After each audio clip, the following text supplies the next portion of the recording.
The planet Velora was a place of jagged mountains and stormy skies. Lightning often tore across the purple clouds, and the ground shook with the rumble of distant battles. Human soldiers had been sent to this hostile world to disrupt the Velari forces, an alien species known for their strength, speed, and ruthless strategy. Captain Elias Carter led his squadron through the rocky canyons, his boots crunching against the cracked stone. His eyes scanned the horizon constantly, wary of sudden attacks. The Velari were unlike anything humans had faced before. Their skin shimmered in strange colors, and their wings, sharp and powerful, allowed them to glide and strike with deadly precision. "Carter, you copy?" A voice crackled over his comm. "Copy," he replied, adjusting his rifle. "Keep formation. We move fast and strike hard. Avoid getting trapped in the canyons." The squadron moved like shadows across the jagged terrain. Explosions rocked the ground nearby, and in the distance, flashes of energy fire illuminated the stormy skies. The humans had one mission: disrupt the enemy's command center and weaken the Velari war effort. Suddenly, the ground trembled beneath their feet. A massive shape appeared above them, a Velari patrol scanning the canyons. Carter raised his hand. "Hold fire. Let them pass." The patrol circled once, and then flew off, their wings folding elegantly as they disappeared into the purple haze. Carter let out a slow breath. Even with advanced human training, facing the Velari in close combat was dangerous. But danger found him anyway. A loud screech split the air, and the ground shook as a massive figure crashed into the canyon floor ahead. Carter and his team froze. The Velari queen had arrived. She was enormous. Her wings spread like a shadow over the rocks. Her eyes, glowing with intelligence and fury, locked onto the humans. For a moment, even Carter felt fear. This was the leader of the species that had fought humans on Velora for decades. "Open fire!" one of his squad yelled. Carter shook his head. The queen moved slowly, injured. One of her wings hung at an awkward angle, torn and bleeding alien ichor. She could barely stay upright. Carter realized something almost impossible. This being, who could strike them all down in moments, was in pain. Instinct and curiosity battled his fear. The queen screeched again, but this time it was weaker, almost desperate. Carter noticed her breathing was heavy, her movements strained. He knew she couldn't last long if she fell now. "Captain," one soldier said nervously, "she's the enemy." Carter's gaze never left the queen. "She's alive. That's enough reason to help her. Stay alert, but don't attack unless I say so." With cautious steps, Carter approached the wounded queen. His squad watched, unsure. The Velari guards hovered near the queen, ready to protect her. But they paused, as the humans made no aggressive moves. The queen hissed and flailed her good wing. But Carter remained calm. "I'm not your enemy," he said, his voice steady. "I'm just trying to help." Her eyes narrowed. "Why? Are you helping me? Human?" she demanded, in a strange, clicking language that Carter somehow understood through his translator implant. "Because it's the right thing to do," Carter replied. The queen screeched, her tone both angered and confused. She made a sudden move, lunging toward him. Carter dodged quickly, then held out a medical kit he had brought. "I won't hurt you," he said. "I just want to fix your wing." For a tense moment, nothing happened. Then, the queen's movement slowed. Pain made her hesitate. Carter saw his chance. Carefully, he approached and began to examine the torn wing. His hands worked swiftly, applying a special gel to stop the bleeding and wrapping it with flexible binding that could hold until proper treatment was available. The queen struggled, screeching loudly, but Carter's steady hands and calm voice seemed to confuse her. She had expected only violence from humans. She had not expected mercy. Finally, after what felt like an eternity, Carter stepped back. "It's not fully healed, but you can move again," he said. "I need to take you somewhere safe, so you can recover completely." The Queen glared at him, suspicious. "Safe? From you?" "Yes," he said simply. "Even enemies deserve a chance to live." Her wings twitched as she tested the binding. She tried a cautious flap. It worked, though awkwardly. Carter noticed her breathing was still heavy. She couldn't fly yet, but she could survive if moved carefully. "Come," Carter said, signaling for his squad to follow. "We'll get you out of here." The Queen hesitated, unsure what to do. Her guards were hesitant too. The humans did not attack. Yet they also did not retreat. After a tense moment, she allowed herself to be guided, moving slowly with Carter's assistance. They navigated the rocky canyons, avoiding skirmishes and ambushes from both sides. Carter's squad remained alert, guns ready, but they trusted their captain's judgment. Finally, they reached a hidden cave, safe from the chaos outside. Carter set the Queen down gently. "Rest here," he said. "I'll be back with more supplies." The Queen's glowing eyes studied him, a mix of suspicion and awe. "Why? Would a human risk himself for me?" she asked again. "Because life is life," Carter replied. "We don't destroy it just because it's different or because it's our enemy. Someday, maybe you'll understand." She did not respond, but her wings twitched again, as if testing the limits of her strength. Carter knew she was thinking. The Queen, who had always seen humans as enemies, now saw something else: mercy. As night fell on the jagged mountains of Velora, Carter sat near the entrance of the cave, keeping watch over the Queen. Outside, the battle raged on, flashes of fire and energy lighting the sky. But inside, in the small safety of the cave, a strange silence fell. For the first time, the Velari Queen, feared by all, experienced care instead of attack. And for the first time, a human soldier knew he had made the right choice, even if it could cost him everything. Carter thought about the worlds he had fought on, the battles he had survived, and the lives he had taken. And now, faced with an enemy who was also alive, he realized that sometimes true courage was not in fighting. It was in choosing mercy. The Queen's eyes never left him, glowing faintly in the dim light. "Human," she whispered, almost softly. "Why are you helping me?" Carter smiled faintly, exhausted but resolute. "Because someone has to. Because someone always should." Outside, the storm raged on, but inside the cave, a fragile bond began to form. One born, not of trust, not yet of friendship, but of understanding. A bond that might one day change the fate of both their species. And as Carter kept watch through the night, he knew one thing for certain.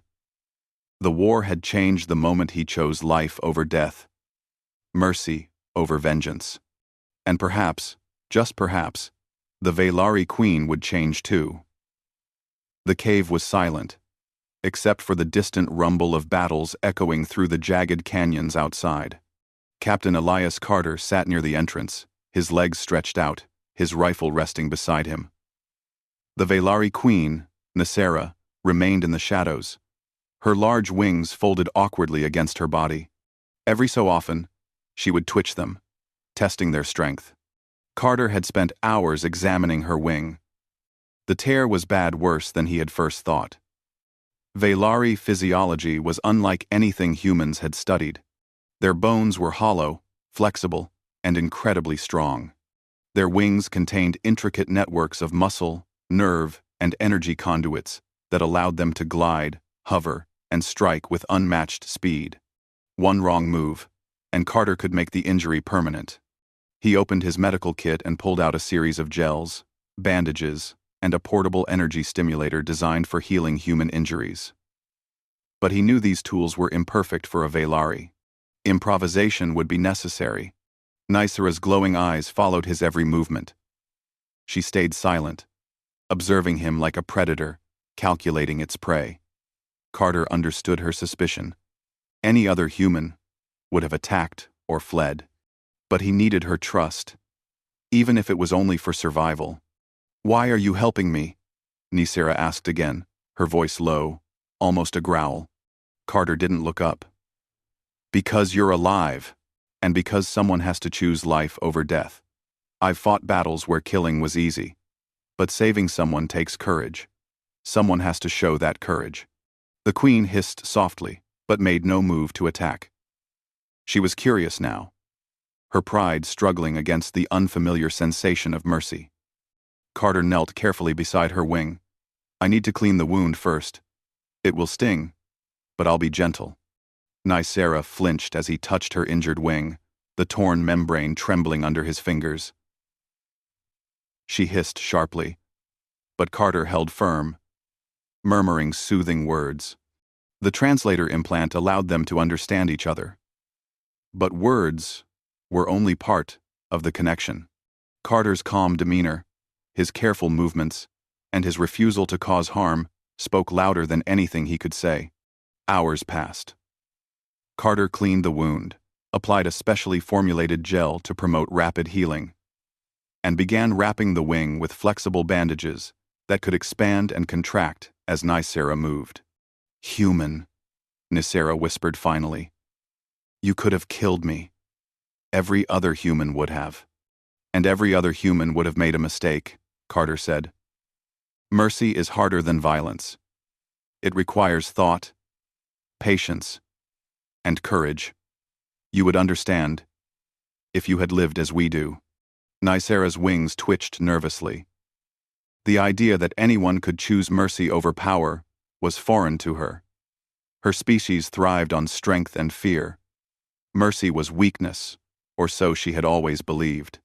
"Do you fear me?" she asked after a long pause. Carter shook his head. "No, I respect you. Fear can cloud judgment. Respect builds understanding." The queen considered this. She had never known respect from an enemy before. Humans had been enemies, invaders, and killers. Yet here was one who risked himself for her. "Will you help me fully heal?" she asked cautiously. "Yes," Carter said. "But it will take time. You can't fly properly yet. I can't let you leave until your wings are ready." Novara's eyes narrowed. "And if I refuse?"